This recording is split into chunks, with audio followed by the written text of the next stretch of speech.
I would like to share my story with you because I want to give you an example of of what it's like for a young person impacted by Huntington's disease and growing up with that happening in your life. This is my family. That's me in the middle there. I've grown up a bit since then. Just to say, just for the record, they made me wear that coat. They forced me. It's not really my color. I was 7 years old when my dad was diagnosed with Huntington's disease. He was in the early stages, and my parents told me straight away about the diagnosis. So I knew from a very early age that my dad had Huntington's disease, but I didn't really understand at that age because I was still very young. At that point in my life, I was a very happy young boy. I loved going to school, had lots of friends. I was getting fairly good grades. I was fairly smart. Not Ed and Jeff smart, but I was fairly smart. But as my dad's symptoms progressed, HD began to impact on my life more and more. My relationship with my parents suffered as a result of HD and the stress that it was bringing to our household. My mum was stretched to the limit, trying to work a full-time job, trying to care for my dad, and trying to look after me, who was becoming a bit of a tearaway teen at that point. It became a very stressful place, and it caused a lot of friction, a lot of arguments between myself and my parents. And every time I went out as a family, people would stare at my dad due to his movements. And this is incredibly difficult for a young person. And it generated such anger in me every time we used to go out, to the point that it became very difficult to go out with my father. I used to actually hate going out with my father. And I love my father, but just because the fact he had HD just made me ashamed to go out with him. And I was ashamed that I felt that way as well. So there's a lot of emotions going on at this point. And at school, I moved to secondary school when I was 12, and as soon as the kids found out that my dad had Huntington's disease and he had these uncontrollable movements, I was bullied a lot at school, almost every single day, for 2 or 3 years. And this caused incredible trauma in my life, and as a result, I began to, where school became hell for me, and it was a place that I loved before. I loved going to school, I loved meeting my friends there, but it became hell for me. And I started truanting a lot. I didn't go to school, and my grades dropped as a result. They plummeted. I got to a point with all this stress going on in my life. My home life was so stressful, and my school life was just a nightmare, that I got to a point I had no one to talk to, and all this stress just built up, and I exploded one day. And when I was 13, I tried to run away from home. I wasn't very successful in doing so, but I tried to run away nevertheless, and the alarm bells went off at that point, that something wasn't right in my life. And straight after that, I made the decision that I didn't want to go back to school. I had enough of school and the abuse that I was getting there, so I stayed out of school, and I dropped out of school at the age of 13. I spent the next 3 years learning from home by myself. I didn't have a tutor, although I like to say that my tutor was Google. And let me say, Google's not that bad a tutor because I passed my exams when I was 16, so great kudos to Google there. But at this point, my confidence was completely gone. But I was at home with my dad, and my mum was still working, so I kind of naturally became a young carer for my dad because I was at home and I was there to do that role for him. So I took that role on naturally at the age of 13 and did it for 3 years until 16. And then I got a job for a couple of years, but such is the way with HD, his needs became greater and greater, and even though my mum was a full-time carer for my dad, by the time I was 18, we needed more help to support my dad, and there was a choice at that point. It was either a care home or we get extra help in the house.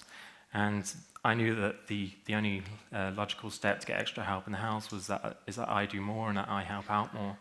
So I made a choice at 18 to leave my job and to become a full-time carer for my dad and just assist my mum with that job. And I did that for another 3 years until I was 21, and then My dad passed away on September 2009.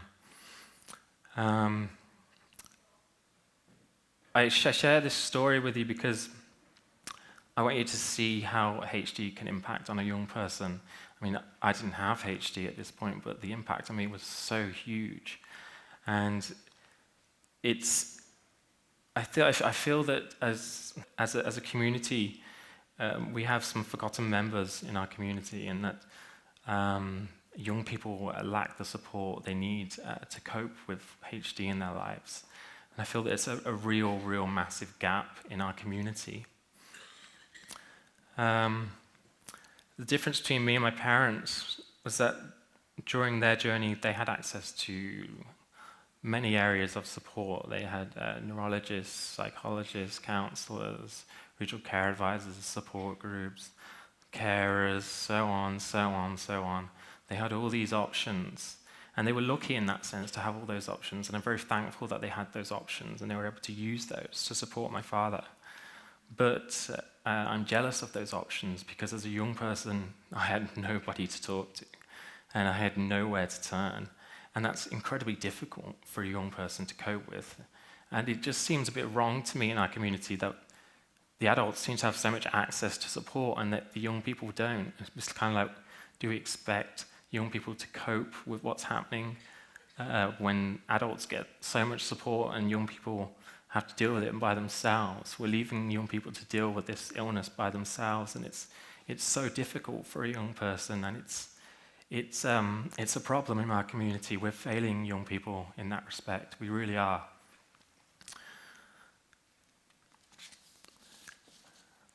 And the problem is with our community is that we have quite a disabling environment for young people too. It's very difficult for a young person to get access to support, and it's very difficult for a young person to access parts of our community. This conference is a great example of that. The only young people that are at this conference are from the Young Adults Working Group and the people who work with HDYO with me. There are no other young people here, really, that have come to this event, and yet this conference is free for family members. And yet there's hardly any family members here. And it's really, I feel, because that it's not an environment for family members. It's not set up for that. It's more of a research and a scientific gathering, which is fine, but we need access to support for young people. We need to let those barriers down so young people can get in and actually access support. It's really difficult for a young person because we talk about support groups, and many regions in the world have local support groups where family members can go and get great support, with other families that are going through HD. But what you find is, and this is especially what I find in my support group, in my own experience, is that the support group is a very adult environment. And you go there as a young person, you're 18 years old, and everyone else is 2 or 3 times older than you, and you can't talk to them. It's very difficult. So while that option is there, it's actually not really there. It's not really an option for a young person. And the options are limited. I mean, you go online and you've got forums, and again, you've got that adult environment where it's difficult for a young person to speak up and share their experiences. And our HD websites are so ugly. They're so unappealing to young people. It's a real problem. Young people use the internet. They're crazy for the internet, and our websites are so poor. They're just terrible. EHDN is a perfect example of that. It's an absolute awful website.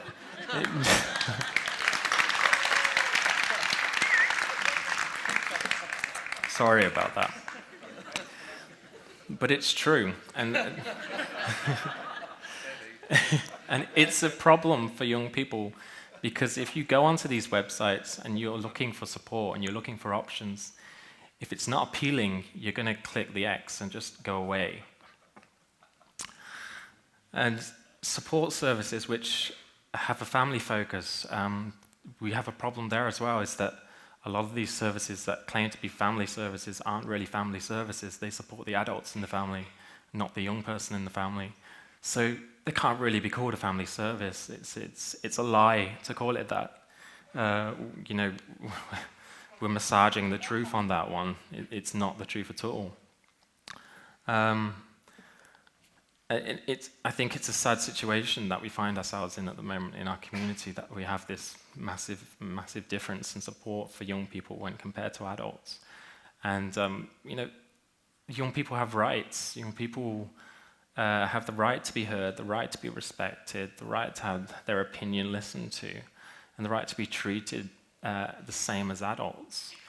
Especially with regards to support. They shouldn't have less support than an adult. That doesn't make any sense to me at all. And after my father passed away, I realized that I wanted to do something to help with this. I really felt that this was something that I wanted to try and change in our community. And 2 years ago at this very convention, I spoke at the Young Adults Working Group. And I spoke to the young people there about a project that I felt could help make a difference for young people. I wanted to create a place where young people everywhere could access support and educational information that was appropriate for them and factually correct. A place where young people felt involved and able to participate in our community, and a place where there were no barriers for them, they could access it easily. To my delight, the young adults in the working group shared my desire and jumped at the opportunity to get involved, and we created HDYO, which is the Huntington Disease Youth Organization, or as we like to call it, HDYO. Because we're cool like that. Well, I'm cool.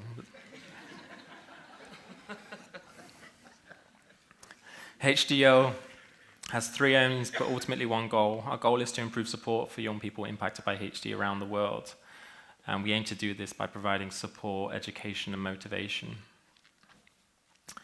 After 18 months of hard work, fundraising, planning and content creation, we launched HDYO's website, www.hdyo.org, earlier this year in February 2012.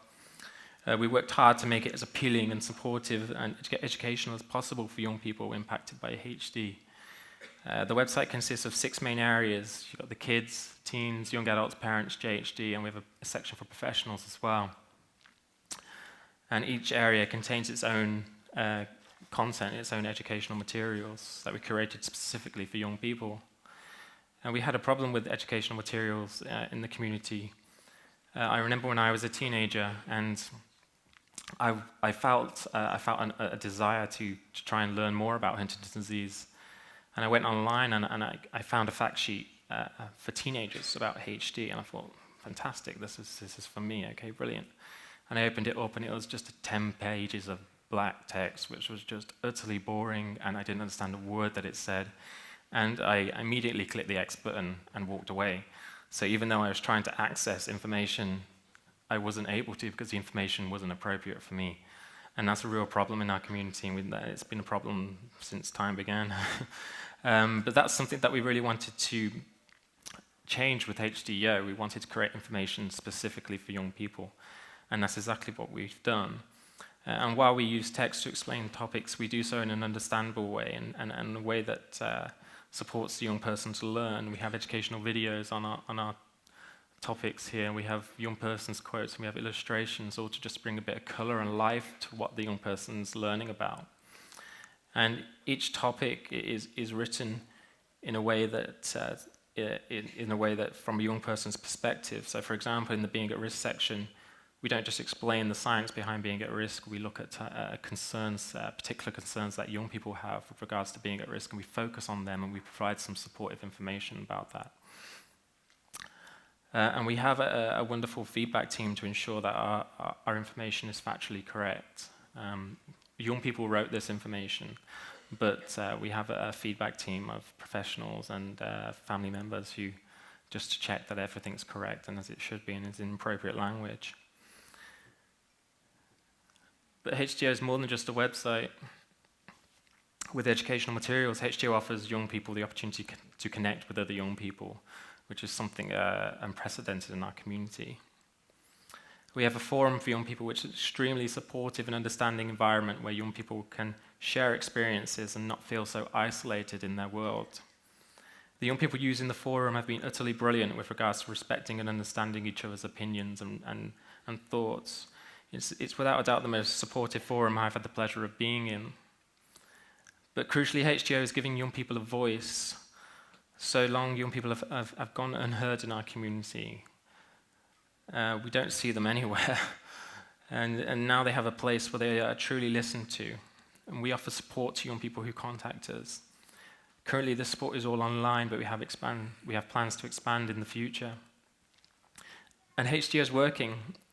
We launched in February, and since then we've had 150,000 website views from the community. And our educational sections have been shared 1,200 times. We've had over 350 posts on HDYO's forum, and we have over 1,000 fans on our Facebook page. And you can see from the pictures how young people and families are embracing HDYO. The amount of pictures we've had sent in from young people wearing their HDYO t-shirts and their wristbands has been remarkable. And HDYO is providing young people the opportunity to express themselves with regards to HDYO in a positive way, rather than a negative way, which is usually the approach we take in our community. And young people have taken HDYO to their heart. Vicky says that I love HDYO as it's given me people my own age to talk to. I love all the easy-to-read, my-level information about HD.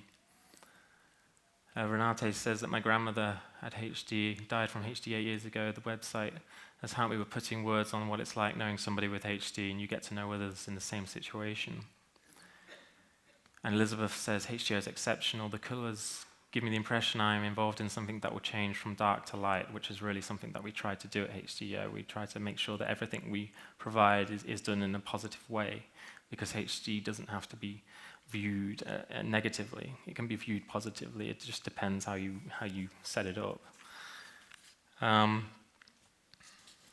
HDYO has been an undoubted success, providing young people a safe place to learn and an opportunity to be heard, and the chance to meet other young people and a space to feel supported and understood.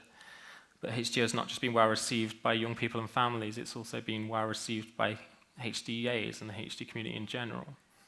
And at the moment we have 10 HDYAs around the world who are supporting HDYO, with 9 of them providing financial contributions, which allow us to provide more resources and projects and opportunities for young people in the future. So this is not just something that we've created and just going to leave it for 10 years to stagnate. We actually want to move on and progress and provide more for young people in our community and ensure that they have somewhere to go. And the website is currently available in 3 languages as well: English, German, and as of Thursday, Spanish. All HDYO's translations are checked by professionals to ensure the content is the standards it needs to be. And HDYO's team, which I'm going to talk about in a minute, has a translator team which consists of 60+ individuals, most of which are young people impacted by HD. So these are young people who are actually participating and helping other young people in their community to get support and educational information. And we're currently translating into 15+ languages, so by the end of next year I hope that we'll be available in about 10 languages, reaching more young people around the world. And what makes HDYO so special is the team. What makes it so impressive. It's completely run by young people impacted by HD. We've come together from around the world to work on HDYO, and HDYO is a youth-led organization. There's no adults involved in running anything we do it ourselves. Our team consists of 70+ individuals. And when you consider that we only launched in February, we have a team of 70+ now. It's quite fantastic. And it's growing every day. I get emails pretty much daily from young people wanting to get involved, wanting to help out, wanting to do something to help with HDYO. I'm very proud of the team of young people that I work with on HDYO. Many of them are sitting in the audience today. So I'd like to ask any young person that's worked on HDYO to stand up and take a well-deserved round of applause for their hard efforts. You want to have them up on the stage? Come on up. Come on up.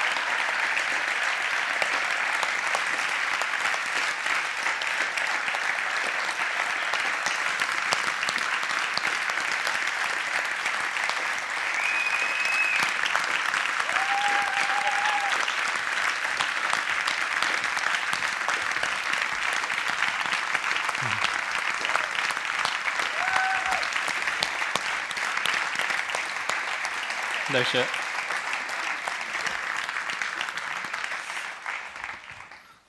BJ, you're the only one with no HDYO shirt, you know that. You're letting the team down there. HDYO has had a fantastic start to life, but we recognize that there is a huge amount of work left to do, and in that respect, we've only just started. We want to provide more resources to young people as we continue to build on our success, and we want to reach young people everywhere. We don't care where young people are, we don't care about borders, we want to just go across them and provide the support that young people need. The HD community is often famed for its collaboration. I know the researchers always talk about the great collaboration that HD has, and that it's unique to our community. I'm asking you that you continue that collaboration today and participate with HDYO. Help us towards our goal. HDYO is always making new projects that we need professional support with, and we have a constant stream of translation work that needs to be checked. So your skills and commitment can make a difference to young people. So please do get in touch if you feel you can help with HDYO. We do need professional help to progress our organization and help more young people. As a community, though, we must improve and provide more support for young people. We must break down the barriers that I spoke of earlier and improve the ability for young people to access support wherever they are. And we must respect young people, and we must listen to young people, because that's really important, often overlooked. We must respect the fact that young people are human beings with rights, just like adults, and there's no difference. Age shouldn't make a difference in the type of support that they get. They should be receiving the same level of support as adults do. And we must work together to achieve these goals and to make these changes, but most importantly, I'm asking you not to forget about the young people in families. Let colleagues, families, and young people that you work with know about HDYO so that they can access a service should they need to. Together we can make young people impacted by HD, help young people impacted by HD become more supported, educated, capable, and involved than ever before, which will benefit us all. Thank you.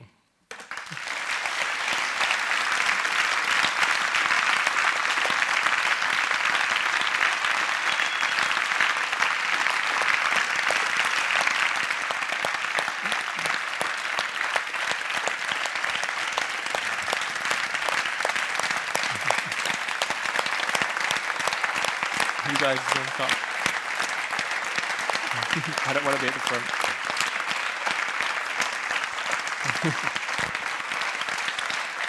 This is fun.